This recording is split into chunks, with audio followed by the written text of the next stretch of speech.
What I'm going to talk about today is developmentally what happens to you when you have a lot of ABA and you don't have a lot of developmental stuff. And I want to go on record as saying that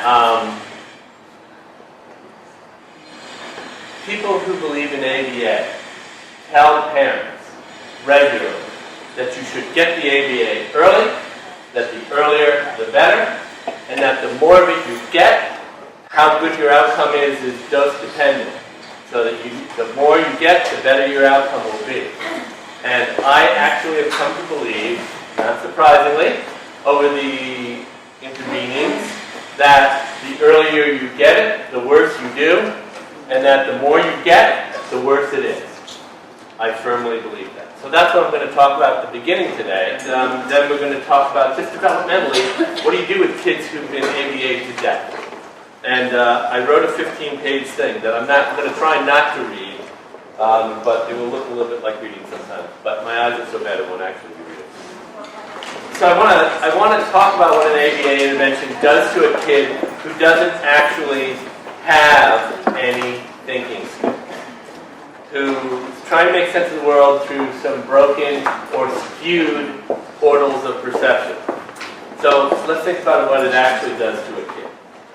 So a kid's lying in a crib, right? So we're talking about a fairly young child lying in a crib, and he's looking around. I say he throughout all of this, but she also, but usually it's a he, right? I mean, look at the population, so he.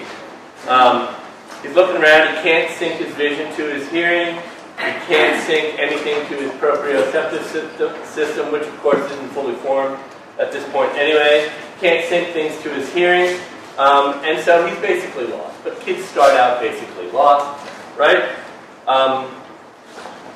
So mommy appears, magic.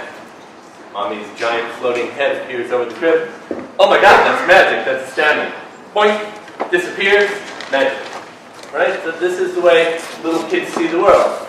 Something appears, wow, look at that. And then it disappears, whoa, it's gone, out of my mind. I'm all alone. A neurotypical kid has a chance to make sense of this, and the way they do that is by bringing their senses together, right? Slowly, through a long time, through repeated actions, kids begin to understand the world, begin to make sense of the world. Kids begin to understand that what they do actually brings the magical mommy floating head back to them, right? So they begin to understand that they can have some impact on the world, and that it isn't just this totally random magical mommy floating head that just suddenly appears above them, but they can actually do something that might actually bring that back to them. Kids begin to understand that they have actions that and have thoughts, and that those thoughts have meaning. For instance, a kid can bring his hand to his mouth, right? And then, boink, delicious fingers. That's amazing. And the kid did that. And that's important, because the kid has to understand that he did it. So all of this is how typical kids develop in typical mommy, daddy rearing situations, right? So imagine now that you have a kid who's having trouble putting his perceptual system together. A kid who can't really link his vision to his hearing, can't really figure out where he is in the world. Can't bring his hand to his mouth. So, no boink, no delicious fingers. What do you do then? So you lay there, if you're one of these kids who's got some processing issues, can't really do the things that you and I probably did while we were lying in the crib.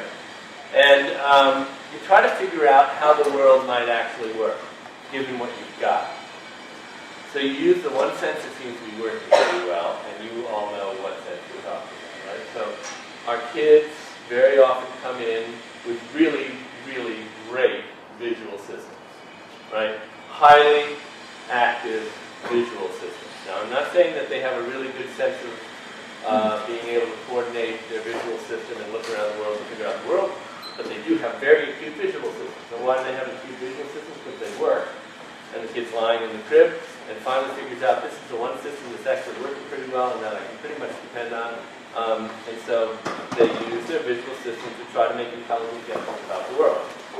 So let me make some of these suppositions. So, she seems to come when I'm looking at the sun as it comes in at this angle. This bright patch here must mean that she's about to come. Right? So the kid has a magical mommy floating head appear, and then, wow, it always seems to happen there. So maybe it is the magical patch over here of sunlight that makes my mommy appear. But I don't even really know it's my mommy, but makes this thing appear that's going to take care of her. Or, she seems to leave when my hand is up in the air. Right? So maybe it is the fact that my hand is up in the air that makes her leave. Or maybe she leaves when the fuzzy meowing thing jumps up. So that must be the signal for when mommy leaves, right? So what the kid mistakenly does is link things in time and space as if they were causally.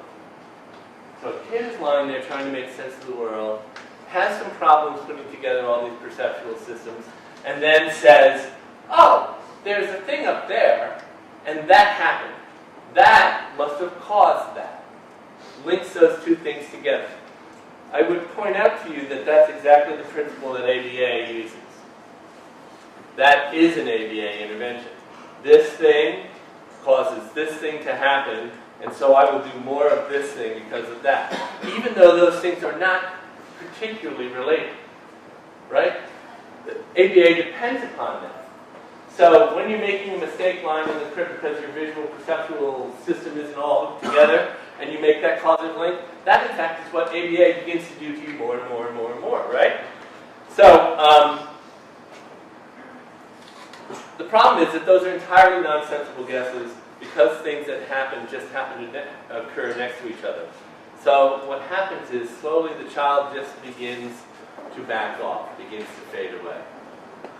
And there doesn't seem to be a pattern to the world because they can't really predict the world, can't link things together very logically, can't figure out what might happen next, and the world seems random and frightening. If you couldn't predict what was going to happen next to you, the world would seem fairly random. And randomness, as fun as it might be in certain circumstances, is frightening. It's the predictability that makes us feel like there's a way to be in the world.